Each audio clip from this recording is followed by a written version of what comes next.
నమస్తే అన్న, మీ పేరు? నారాజన్. ఏ ఊరు? గవిగట్టు. ఇది పెదకోట మండలం, కర్నూలు జిల్లా. ఎన్ని ఎకరాలు ఇది మిరప? ఇది ఎకరా ఉంటుందా? అయితే ఈ పంట ఇంత నీట్గా ఉంది కదా, రీసెంట్ గా మీరు దీంట్లో ఏం మందు కొట్టినారు? గత వారం ఇది కొట్టినా, గ్రాండెక్స్ అని మందు కొట్టినారు. ఎన్ని రోజులు అయింది కొట్టి? ఇది కొట్టే 7 రోజులు అయింది. 7 రోజులు అయిందా?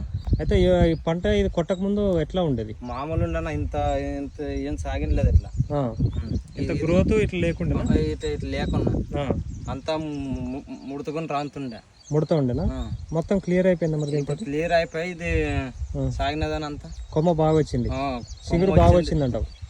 కొమ్మ వచ్చింది, అంత సాగినది ఎక్కువ. ముడత కూడా క్లియర్ అయింది, మొత్తం పోయినది. ఎంత పడింది రేట్? 800 పడింది. అయితే రైతులు ఎవరైనా ఈ మందు వాడుకోవచ్చు అంటావా? వాడుకోవచ్చు అన్న. ఇది సైడ్ కొమ్మలు అనేది బాగా లాగుతుంది, బాగా వస్తుంది. సైడ్ కొమ్మలు బాగా రానికి, ముడతకి బాగా పనిచేస్తుంది, పేనుకి బాగా పనిచేస్తుంది అంటావు? బాగా పనిచేస్తుంది. ఎన్ని రోజులు కొట్టి ఈ మందును? ఇది 8 రోజులు అయింది. 8 రోజులు అయింది కొట్టి.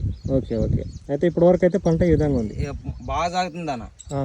కొమ్మ సైడ్ కొమ్మలు బారానికి, ముడతకైతే ఈ మందు వాడుకోవచ్చు. ఇది బాగా పనిచేస్తుంది. ఎక్కడ తీసుకున్నావు మందు? ఇది ఇక్కడ బస్ స్టాండ్ దగ్గర. బస్ స్టాండ్ దగ్గర వెంకటేశ్వర టైర్స్ కృష్ణ డీలర్, అక్కడ తీసుకున్నావు? అక్కడ తీసుకున్నాను. సరే సరే, ఓకే.